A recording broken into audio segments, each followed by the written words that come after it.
השם אלוקינו אל אחד צדיק השם בכל דרכיו וחסיד במעשיו שמע ישראל השם אלוקינו אל אחד אבינו אל המיוחד.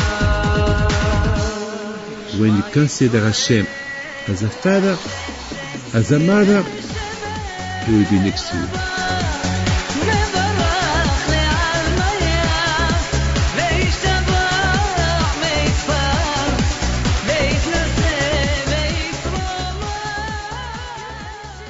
B'shut Morai v'Rabotai, with the permission of Hashem, I hope everything is good by you.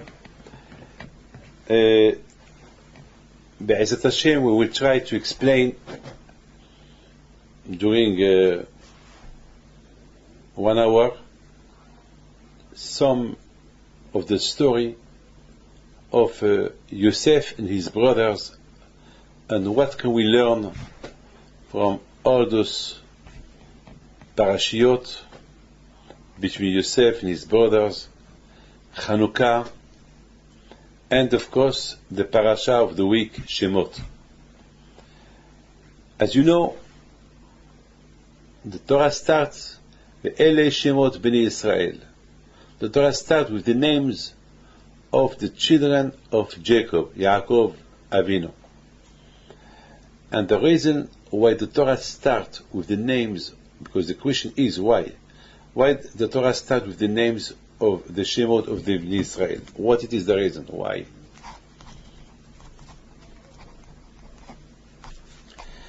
And the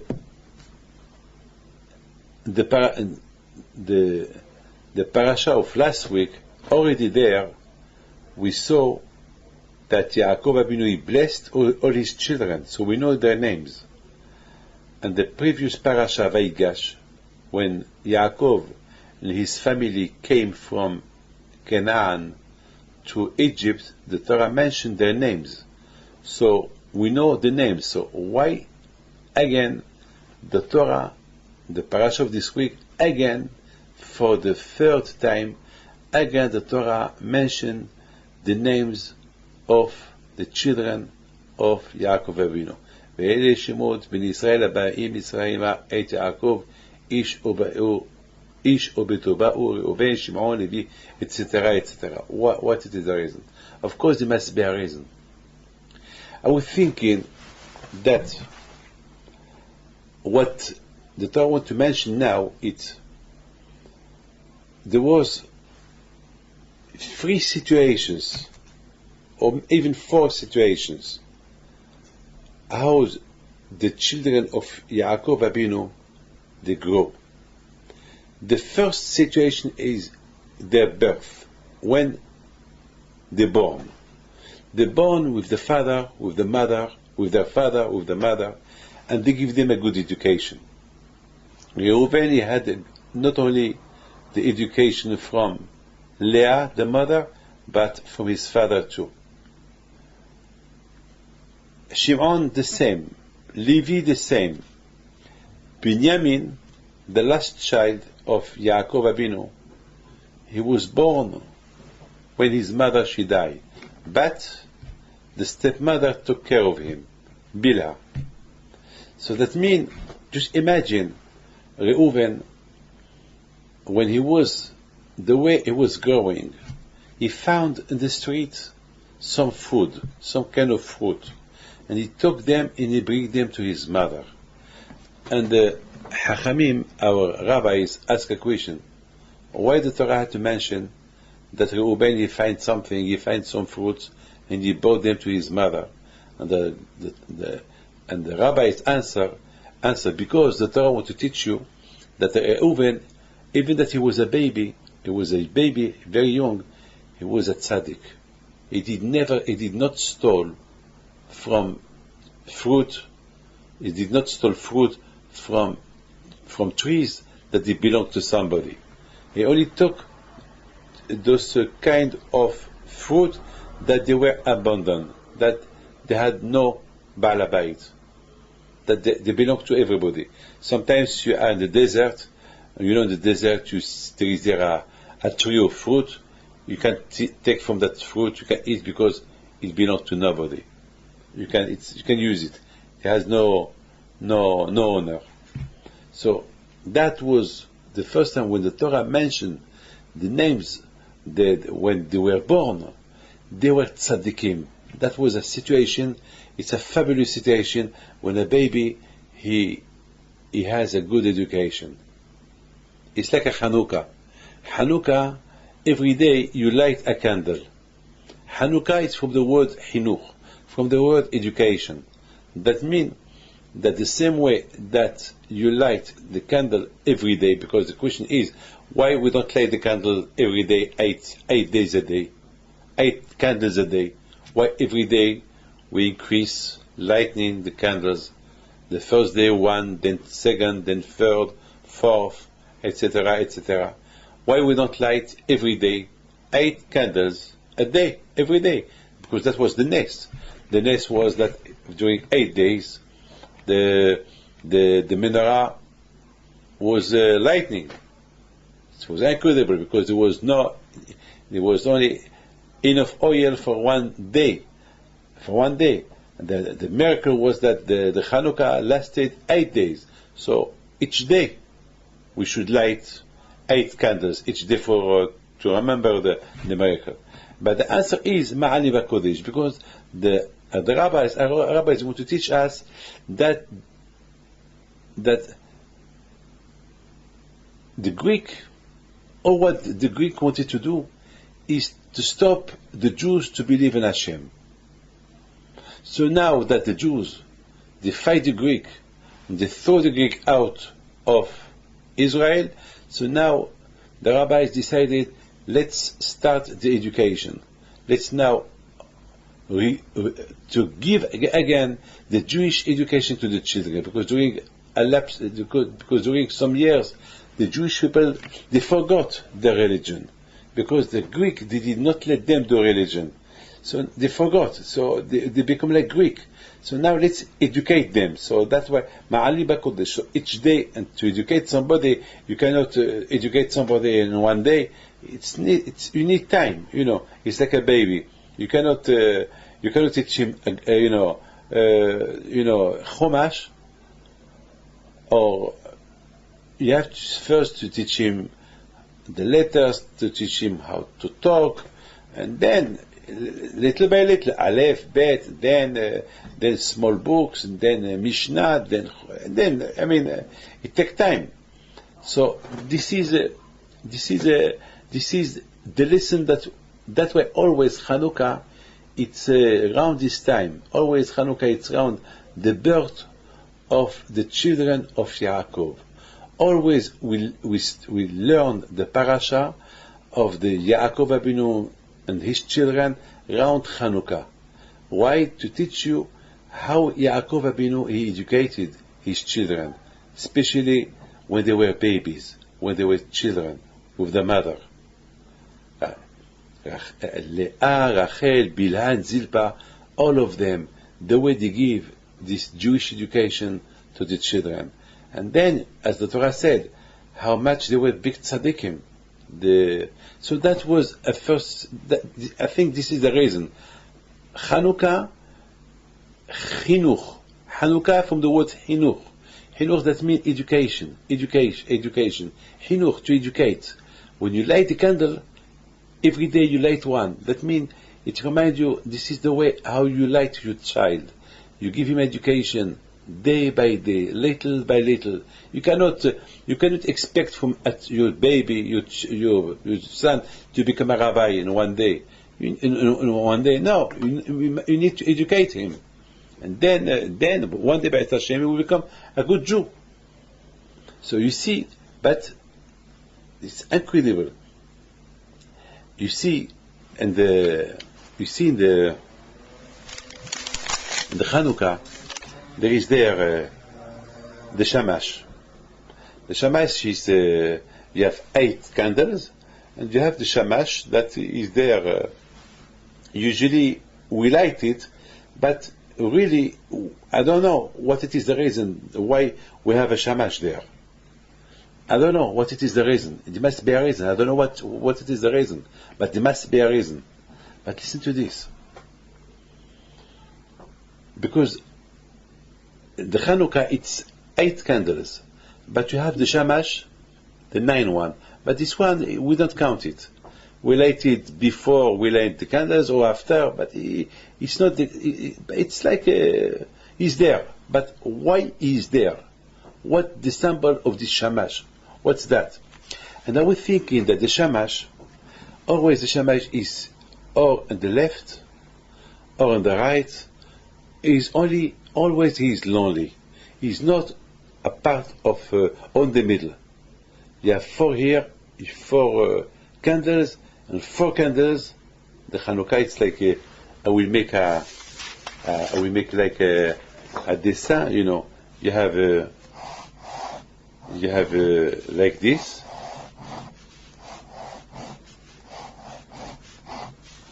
You have like this. 1, 2, 3, 4. 1, 2, 3, 4. 4 candles on the right, 4 candles on the left, and you have in the middle the shamash. Or sometimes you have the shamash on the left or on the right, or he's hanging somewhere, but not among the 9 candles. Always the shamash is separate. So the question is, why the shamash? So that's the question that when I was in Miami, I give a shiur and I ask why we need the shamash. And I think the shamash is symbolic, because the menorah, the Chanukah, it's chinuch. It's to remind you what happened to our parents during this terrible time with the Greek. That the Greek, they forbidden the Jews to do Jewish religion, until the Jews, they forgot religion. So after they fight them, they throw them away from Israel, so they started to educate the children, to educate themselves, to study again religion. So this is the menorah. The Chanukah is to remind you that a Jew needs always to be educated. Always we need to know more and more and more. This is because in the religion, in Jewish religion, it's not I know everything. You don't know nothing. Always you go always step by step, and then again step by step. Always you have to go further. So, but when a man is autonomous, he understands that if he don't stop doing Judaism, he will forget. Like a few hours ago, a man came to tell me that before he used to live he's married to a converted girl, and used to live in Nice, in the La Côte d'Azur, and she was very religious, that converted girl. She did a conversion, and she became very, very, very, very, very, very religious, and she pushed her husband to become more religious, more. Then they made the Aliyah to Israel, and they went to live somewhere in Israel. And he realized that his wife, she started to go again down. And then he came today to ask me, I don't know what to do. I mean, we were religious outside Israel, and now that we are in Israel, we are not religious, and especially my wife, that she's not, she's a converted woman, she's not well, I don't know what to do. So I said, well, it's God forbid if you don't take things well, so she could go back again to what she was before. I mean, this is you see that the more you are the more you come to your age, you grow, the more you have Yitzhara, and the more you have to be careful not to go down, not to fail. I mean, can you imagine? Because a lot of times we think that I am okay, I am Jewish, I am okay. Yeah, you're okay, you're Jewish, you're okay, but if you don't be careful, you can go very deep, very down, very. You can be very the lowest. Can you imagine how hard to live in our generation? It's a generation of technology. It's very hard. It's too much in Sahara, so you have to be very, very careful. So, when I told him, you have to be careful. What can I tell you? Can you imagine? She's a convert woman. She was very religious. And she did not convert herself because she met him. She did her conversion because she wanted to become Jew. Because she wanted to become Jew. Then he met her. And then she pushed him to be religious, and he was Jewish. And now that they went to Israel, look what happened to them. So you see, a man is always, he has to educate himself. Look at me. You think I am a tzaddik? Do you think I am the Yetzirah cannot beat me? Do you think I am a Superman? I don't have bad thoughts. I'm a kind of magic man that I can do only good things. You're wrong. You're wrong. I can do worse than anyone else. Not because I have a white beard, I can be a tzaddik. No. The more my beard become whiter and whiter, I have a big Yetzirah, and I have to lock my brain, lock my heart, not to do bad things. I have to fight. The more I want to be religious, the more I have big Yetzirah, and I have to fight. I have to fight. The Gemara, a rabbi said, the more you want to become religious, the more you have Yetzirah. Yetzirah becomes stronger than you. It's a fight. Of course, Hashem help you. When Hashem see that really you want to fight the Yetzirah, He give you a hand. He help you. Give a hand. Go a step further, and Hashem will go 2 steps further than you to protect you, to help you. The Torah protects. Hashem protect. But if you see that you want a protection, but if you don't call for a protection, so He will not help you. So you see, Chanukah, it's not only for the time of Chanukah. We learn on Chanukah, we learn that we need to increase our education each day. And once we become Chanukah, once we light the 8 candles, so we go back again. We start again. 1, 2, 3, 4, 5, 6, 7, 8.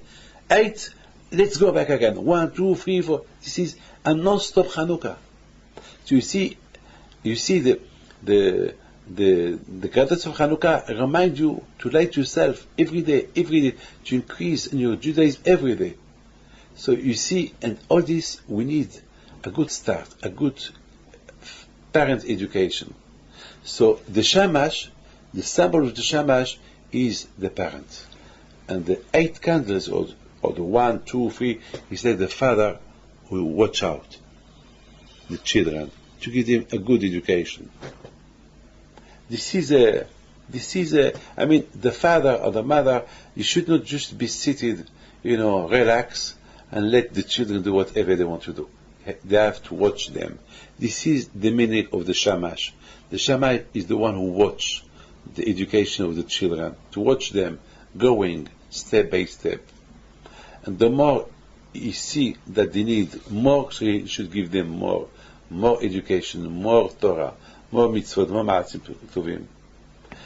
Or like just the Shamash is the symbol of the parents, and the candles the symbols of the children. They have to be watched out. Now you see this parasha with the parasha of beautiful parasha of Yaakov Avinu, the way educated his children, all his children. So that was a first step. And then the Torah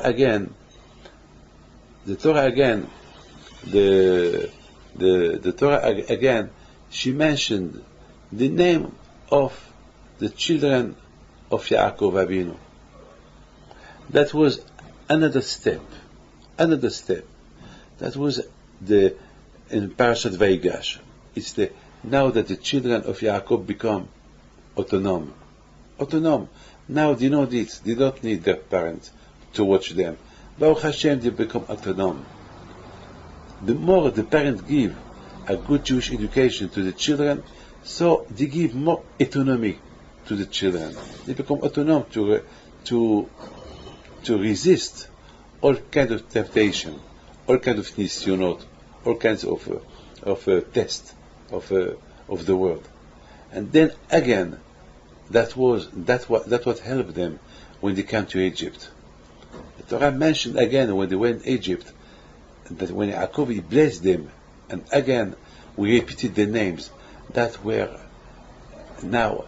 If can you imagine to live in Egypt where there is too much Yitzhara?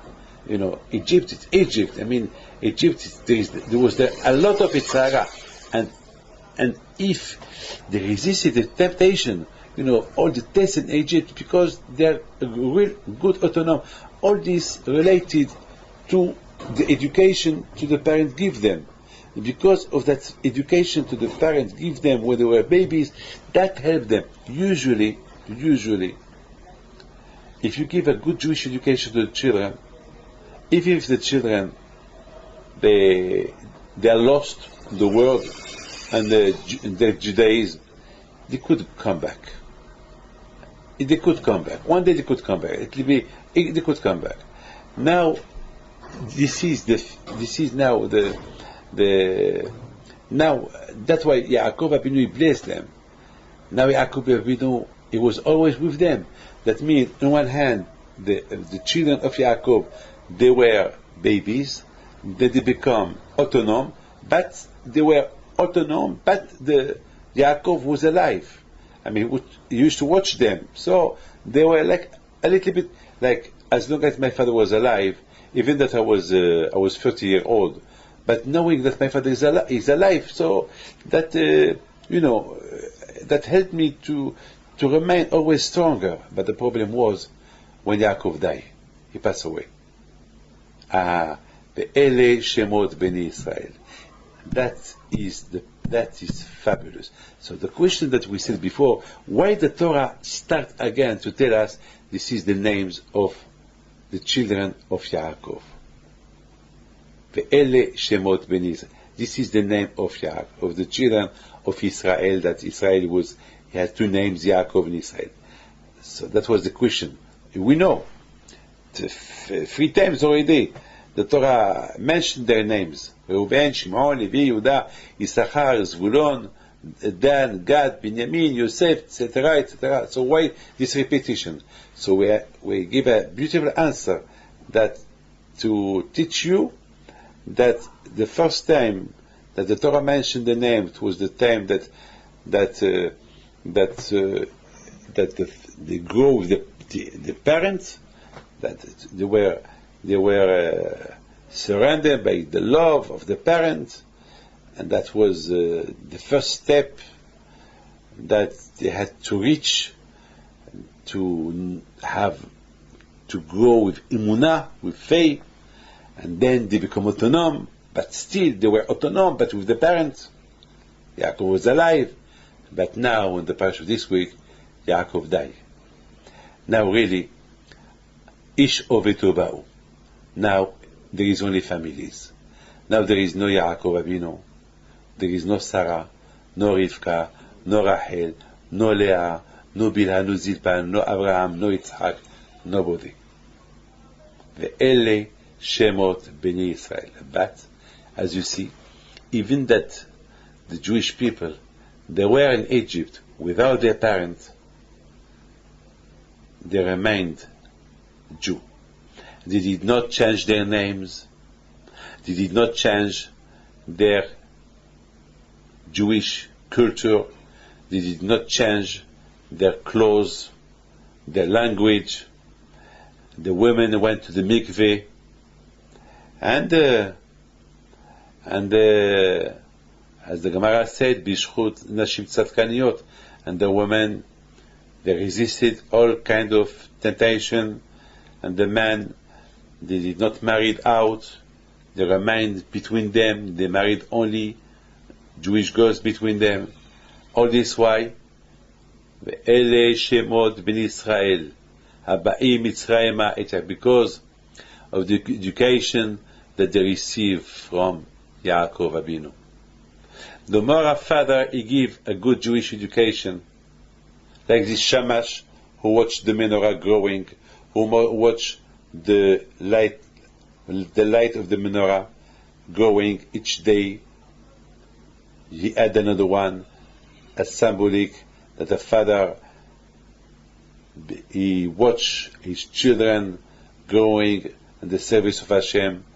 The more the children will remain good Jew. So this is Yaakov. This is the names of the children of Yaakov Avinu, that even after the death of Yaakov Avinu, they remain tzaddikim. They remain tzaddikim. Why? Because of the good education that the parents give them. That Yaakov, his investment he give. Unfortunately today, the parents are in business. They don't care. They don't know what's going on in the house. Only once a week they meet on Shabbat, on the table Shabbat, they talk business. But do the parents know what's going on? What happened to the Jewish, the Judaism? God forbid, you can lose it in 1 minute. The Judaism, it's not Shabbos table. It's not when there is a bris or a bar mitzvah. The Jewish religion, it's education. The way you educate the children, every day, watch them. If there is a mezuzah, to teach them to kiss the mezuzah, to have a teit katan, to eat kosher, the woman to go to the mikveh. This is important. It's not just a Jewish table, to eat gefilte fish, to eat cholent, to eat fish, salad. No, Shabbos is not food. Shabbos it's spiritual. Shabbos has a meaning that Hashem created the world in 6 days and there is it on Shabbos. Do you know that? This is Shabbos. Shabbos is religion that you do all week. And on Shabbos you think, what I did not do during the week, so I will correct it. This is Shabbos. On Shabbos table, the father is Dek the Shamash. He watch his family, all his candles that he light during the week. He watch and he see, no, what did he study in the school? What the parasha said? This is Shabbos. But if you lose the goal, if you lose that, you can have a problem. The parent can have a problem. Could be a problem. Look, I would like just to mention to you something. If we see, look what the Torah said. Yaakov Avinu, when he was in Eretz Canaan, Bikesh Yaakov לשבת בשלווה, וישב. Yaakov Avinu wanted to rest a little bit. Now that all his family are not in danger from Esav, so he said, now let's rest a little bit. Let's study Torah with no complication, with peace, with detente, to see it. And Hashem, he said, no, it's not good. That is not a good example for the children. Because, okay, you have no problem from your brother Esav that he will not fight you. No, there is no problem, of defense. There is no, but spiritually it could be a problem. Militarily there is no problem. He will not fight you, but spiritually it could be a problem. So you have to watch out.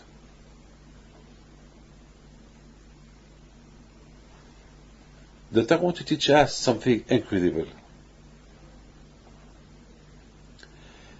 If the Jews in Egypt, they did not had, if they were not allowed themselves to be assimilated to millions of Egyptians that they were there, only because the education that Yaakov gave them to love Hashem.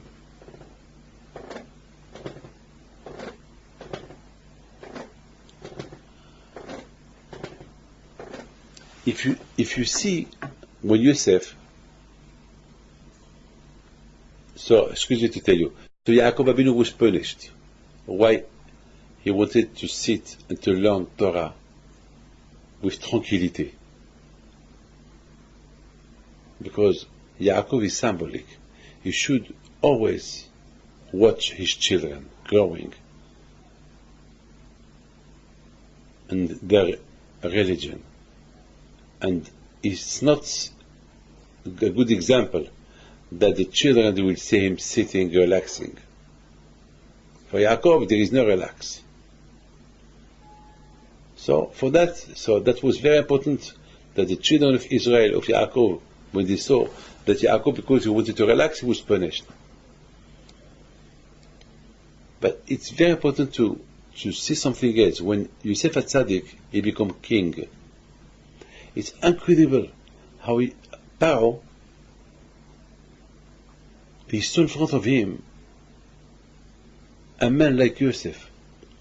Yosef became a second king of Egypt and Eretz Canaan. And he was, he governed everything. Paro, he was just, he was the king of Egypt only by name, but the real one who gave orders, who was acting as a real king was Yosef. And Yosef, he could be rich if he wanted, because he sold food to everybody. There was no money left. And all that money, he could take half of it if he want. He gave everything to Paro. He did not take a dollar, nothing. He was honest. He could, if he wanted, he could overthrow Paro and take his place. But Yosef was a tzaddik. He knows that Paro trusted him. He knows that when he was a slave, when he was nothing, it's Paro who put him in that situation. So he took care of Paro. He never thought to overthrow him. He never stole a dollar from him.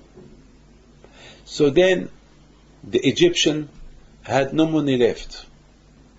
They sold their land. And he bought all the lands of Egypt for Paro.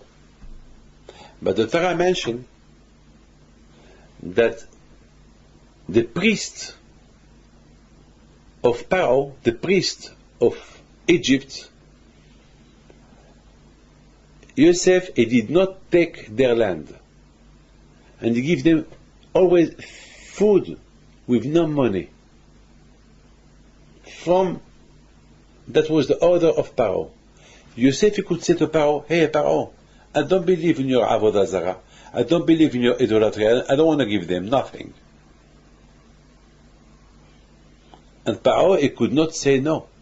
Because Paro, he was afraid that Yosef will leave Egypt. And if Yosef leave Egypt, Egypt could die. And they will overthrow Paro. And even if Yosef wanted to overthrow Paro, could do it, but he didn't do it. So why Yosef did not do an objection? No, he could say to Paro, Paro, I don't want to give food to your priests. I don't want to give them nothing. I want to take their land. But Yosef, he gave them money, food, and he did not take their land. So the question is, why? Now the whole world, they believe that Yosef is the tzaddik. Yosef, he was the tzaddik. And the whole world believed that there is Hashem. So how did Yosef left those priests of idolatry there? All the Egyptians, they know that there is no idolatry. It doesn't exist because God is Hashem. Even Paro, he said to Yosef, Yosef, I see that Hashem is with you.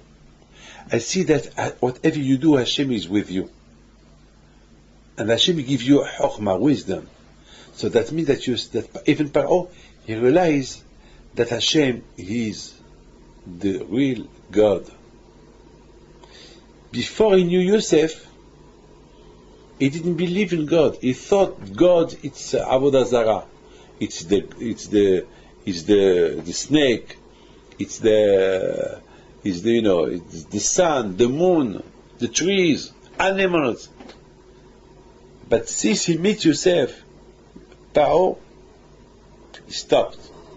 He saw that the real God is the God of Yosef. It's from the God of Yosef that everything could happen. As Yosef said to Paro, Hashem decided there would be 7 years of abundance, food, and 7 years there be no food. And people will die from starving. That's what happened. So everybody believe in God now. So everybody believe in God. On one hand, you let those Kohanim, those priests, alive. Okay, leave them alive.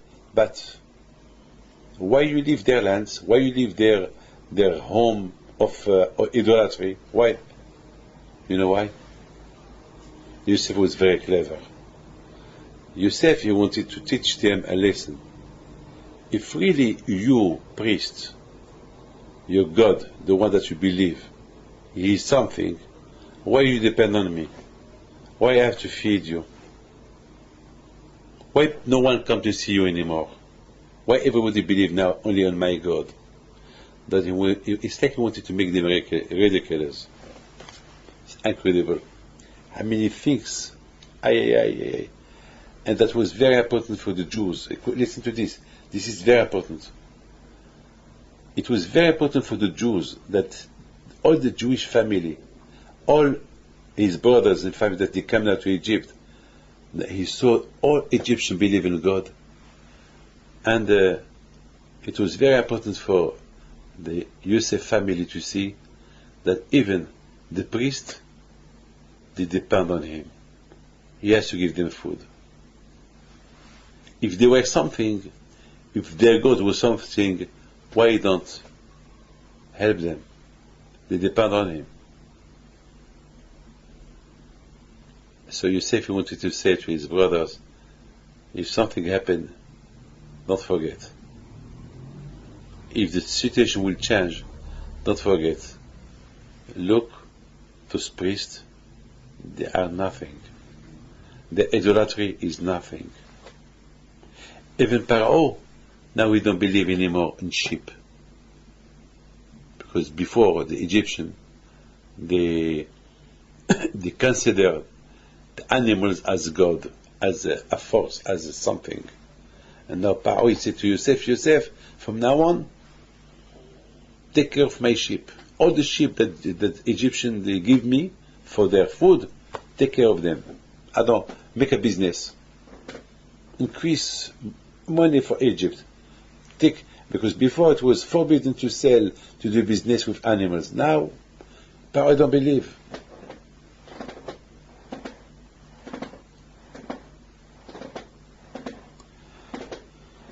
Ve'ele Shemot Bnei Israel. This is the names of the Jews. Now they become autonomous.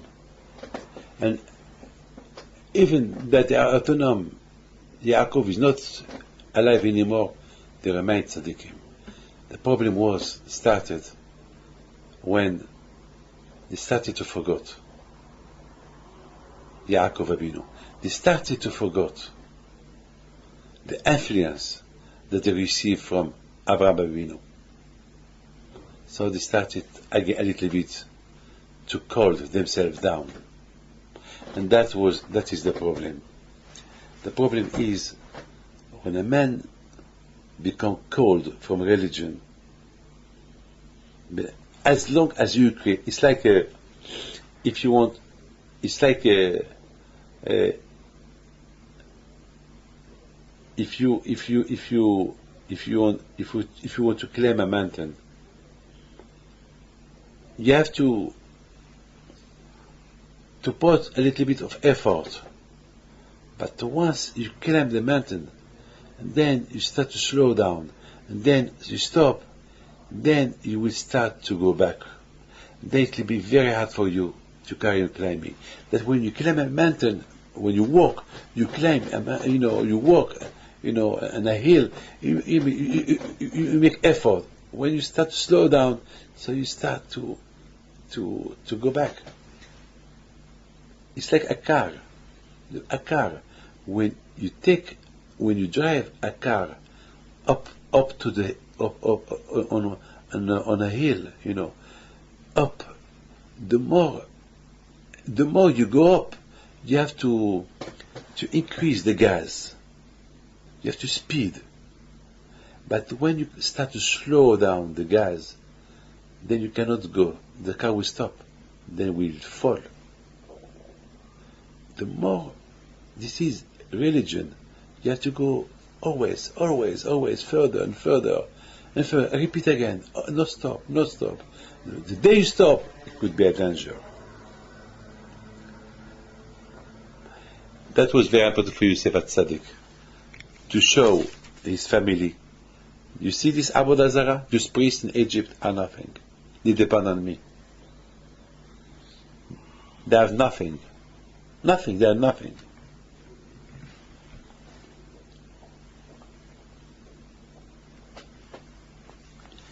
I would like to tell you how much today it's so Anerot Halalu Kodeshem. When you light the candle,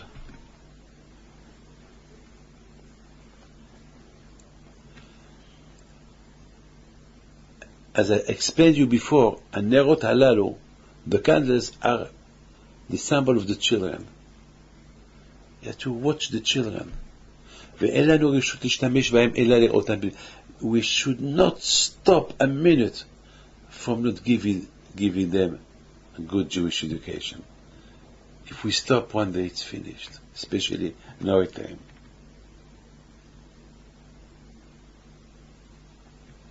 My friend, I would like to tell you a beautiful story.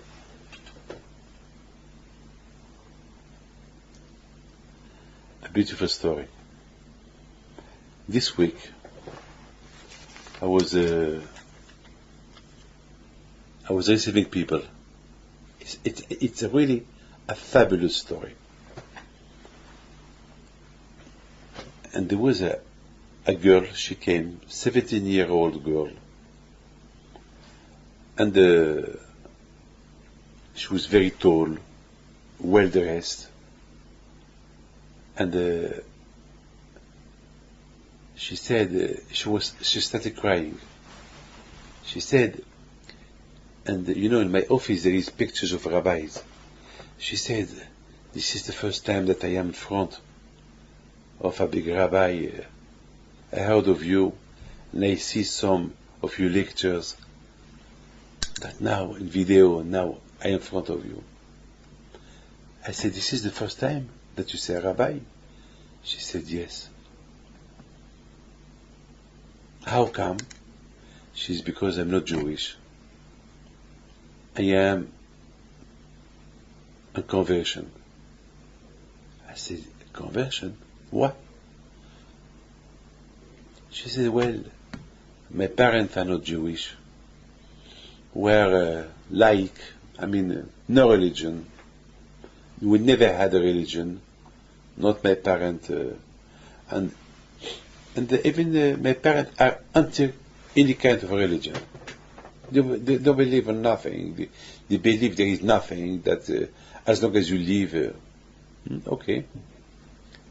And you, how come that you want to become a Jew when you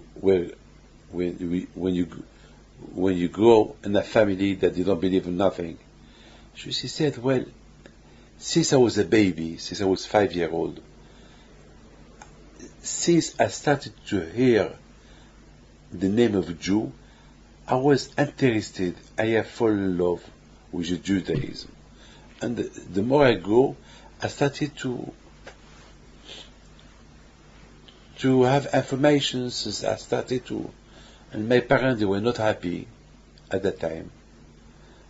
But they had no choice. They respected my will.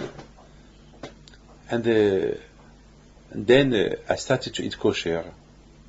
I started to keep Shabbat. And then my mother, she started to respect me. And My father at the beginning was against it, but now he respects. He said, well, this is your choice. But why Jewish? I said to her, why Jewish? Why did you not choose another religion? Why Jewish? She said, I don't know. I don't know. I just came to you, give me a bracha, that Hashem will help me to become one day a Jew, and to marry a Jew, and to cover my hair, and to do Torah mitzvot. And so, of course, I give a bracha. I give a bracha that Hashem will help her, and I told her, as long as you did not get your conversion, you're not allowed to speak to go out with any Jew. She said, I know. She said, a lot of Jewish people, they think I am Jewish, and they want to go out, they want to date, to have a date, want to give me a shidduch, or everybody. And I tell them, I'm not Jewish. And all of them say, okay, even if you are not Jewish, we want to wait for you. And I say, no. I don't want to talk to them. I said, fabulous, fantastic. So she told me, this is the story now. She said, can I tell you something? I said, yeah. She said, one day my mother, she told me that when she was 18 years ago, she was living near a synagogue when she just got married. And one day, her friends told her, I take care, I clean the synagogue, but I have to, I'm not very well, I have a week that I have to do some test. You don't mind if I introduce you to the rabbi, to the synagogue, that you can, for 1 week, to clean the synagogue every day, and after 1 week, I come back. So my mother, she told her, of course. So the girl now, she told me the story, that she told me that her mother told her that when she started to clean the synagogue with respect, after 1 week, the rabbi told her, really, thank you very much. I pay you, here's the wage for 1 week. Really, thank you very much for all what you did this week to clean the synagogue every day. Thank you very much. And my mother asked the rabbi, well, I'm not Jewish, but I know that the Jewish people, they can give blessing. You are the rabbi, so give me a blessing. I never received a blessing in my life. Give me a blessing, and especially give my blessing to my baby, that will have easy birth. So of course the rabbi said, I wish you easy birth, God bless you, God bless the baby, thank you very much, and I pray for you in this holy place. Thank you for what you did. Thank you for your respect. Thank you. So the girl told me, that is the story that my mother told me. That when she was pregnant of me, she cleaned the synagogue for 1 week, during 1 week. So I started to think. I told her, Mademoiselle, Miss, now I understand why you love the Jewish religion. Because we believe there is no accident here. We believe of good influence and bad influence. Bad influence when you mix up with bad people, so you learn bad influence.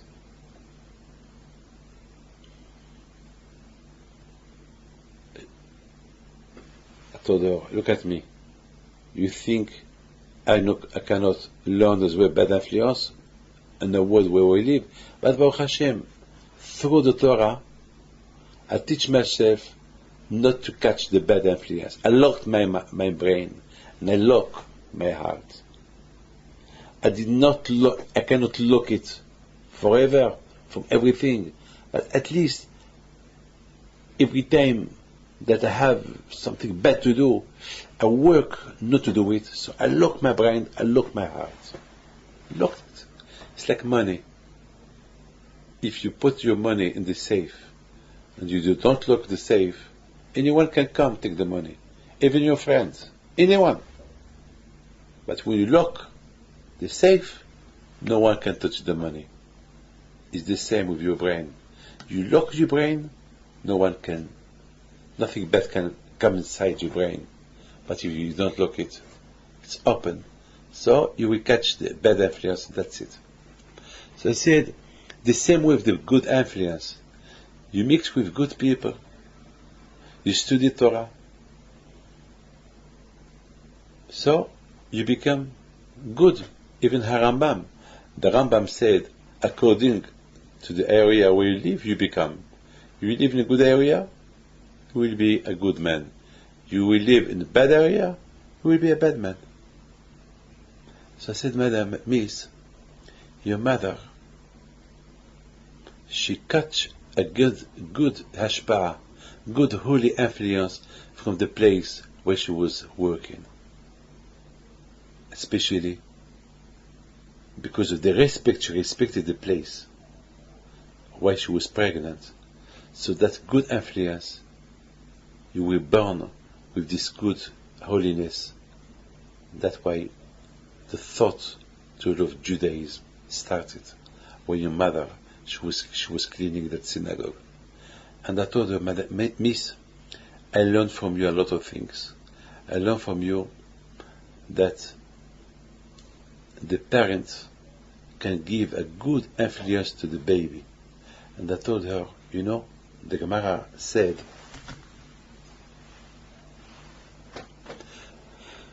a rabbi said that when a woman she's pregnant, she's not allowed to see food that is not kosher, and she should not smell food that is not kosher for the baby, because the smelling of food is not kosher can affect the baby, and this baby is still, it's only inside, it's not out yet from the mother. So I said, your mother, she give you good influence through that influence that she had. Can you imagine if a non-Jew got a good influence in the synagogue? Can you imagine when you study Torah, when you pray to Hashem, the good influence that you can get? That this is the Hanerot halalu kodeshem. When the father watches his children, he watches the way they are growing. Not to miss one day without watching them. Hanerot halalu kodesh, because they could be holy people, holy Jews. We're not allowed to let them alone, or to tell them, okay, go buy me a newspaper, or do something that waste your time. Yeah, you have to teach them to be always connected to Hashem. It's incredible. I would like to tell you this. In the parasha,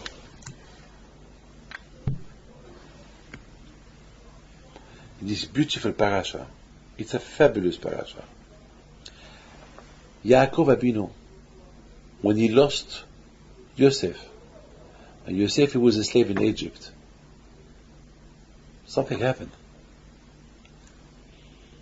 When there was starving in the world, the brothers of Yosef, they came to look for food.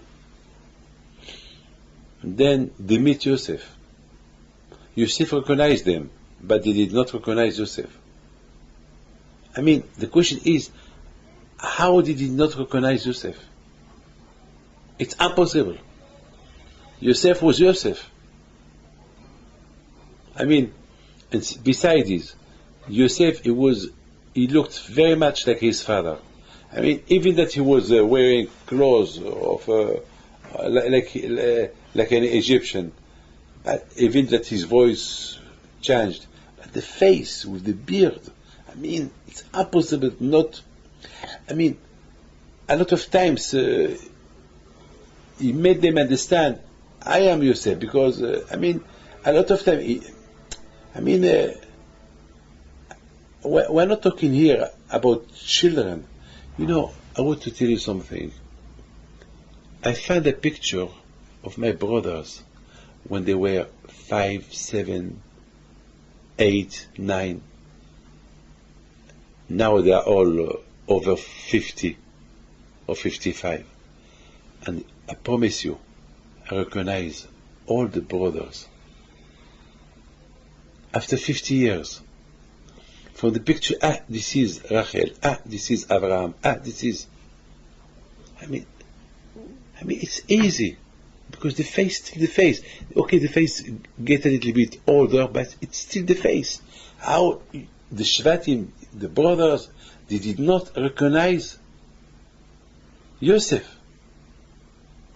And beside this, he was the image of his father. He looked very much like his father now that he has the beard. So maybe his beard was black, but he looked like his brother. And beside this, he has to. The story was very well known. The whole world know that a Jew became the king of Egypt. He was a slave, now he's the king. So maybe they could think, maybe this slave, he was Yosef, and there was only one Jew, it's Yosef. So why? It's impossible to see that they did not recognize him.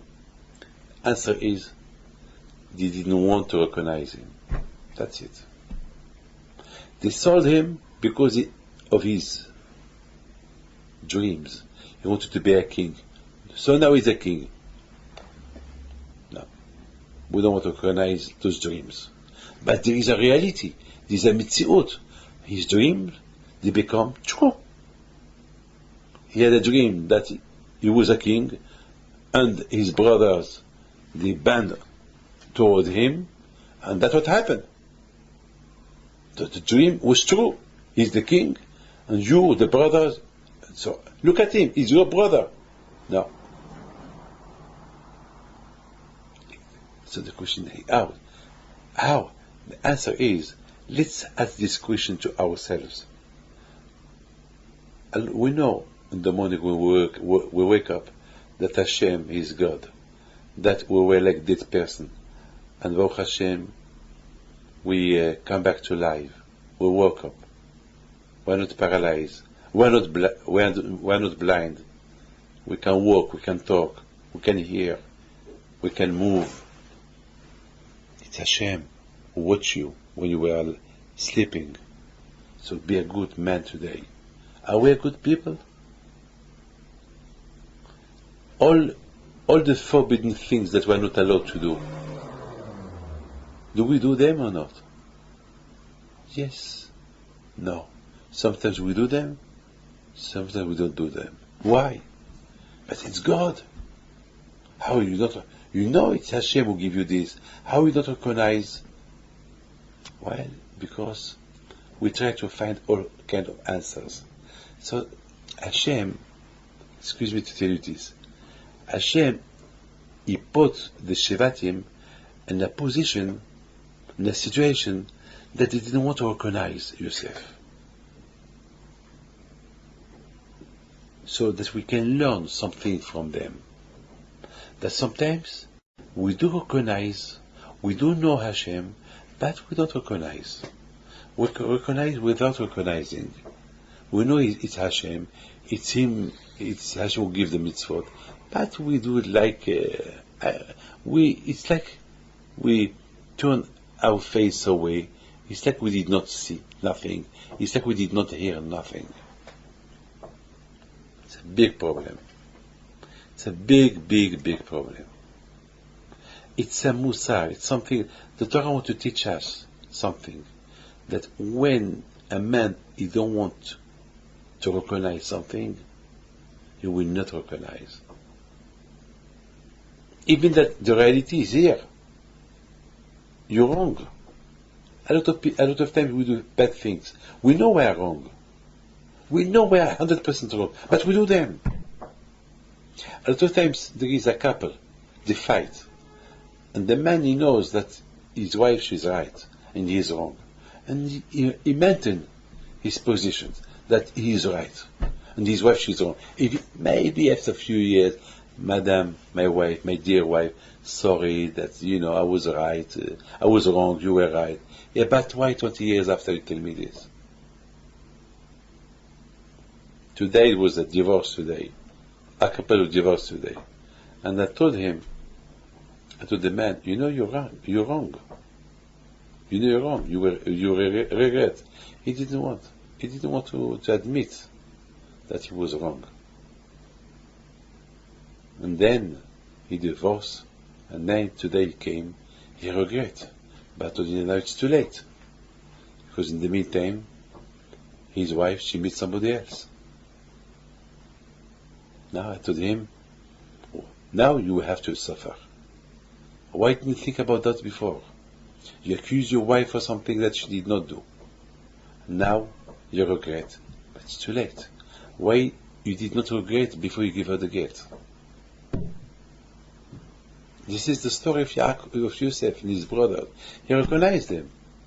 You could recognize him. Oh, Yosef! Oh, thank you, Yosef. You had the tzaddik. Oh, your dream came true. You became a king. Oh, we banned it to you. Ah, Baruch Hashem. That's it. Finished. Finish the story. No.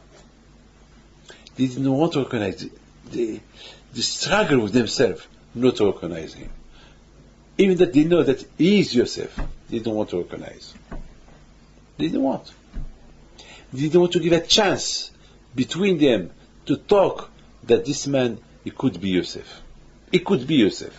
We're not sure, but it could be, because it's impossible. Because this is a Jew. This is the Jew that everybody is talking about, a Jew who become king. The only Jews that there is in our family. So who is that man? Look, he look like Papa. He look like our father. You see? But they didn't want to recognize him. So what can we learn from that story? We learned that but at the end of the story, that they recognized him. Because he told him, hey, Ani Yosef, I was waiting for you to recognize me, to admit. So now that you don't admit, so let's talk. I am Yosef. I'm your brother that you sold me. Let's admit. That's it. We're brothers. We're brothers. We have only Ha'odah v'Hai. My father is alive. Is my father alive? So then they recognize him. So a lot of times we do know what we do. It's against Hashem. And we don't want to recognize. And then we start suffering. So Hashem, you want to wake you up. We start suffering. Then we do teshuvah. And we recognize Hashem, I recognize. I did things that I should not do. So forgive me, Hashem. So, Ani Hashem. Hey, so Hashem, He sent some problems. Hey, Ani Hashem, it's me, Hashem. You know that what we do is wrong. So then, okay, Hashem, really, forgive me. So you see, it's something that we learn from this parasha. The most important thing is Ele Shemot B'nai Israel Haba'im Mitzrayim Eit Yaakov. Even that Yaakov is not with them anymore, Eit Yaakov, the memory of Yaakov was with them. But how much? When we listen a lecture, a good lecture, we are impressed. We get a good influence, but for how long? For how long? For 1 week, 1 month, 1 year, or life? It's depend. How it's depend? It's depend on you. how much you invest in the lecture that you listen. The more you invest in the lecture that you listen, so you become a good person. You will become a better good person, a better Jew. Never stop. This is the names of the children that they came with Yaakov to Egypt. Now there is no Yaakov anymore, he died, but they remain a good Jew. אלה שמות בני ישראל הבאים את יעקב, איש וביתו באו. They came with Yaakov, but Yaakov he left, he died. But his memory remained, but for how long? His influence remained, but till how long? It's up to you. It's up to you. I wish you all the best. God bless you. I'll see you next week.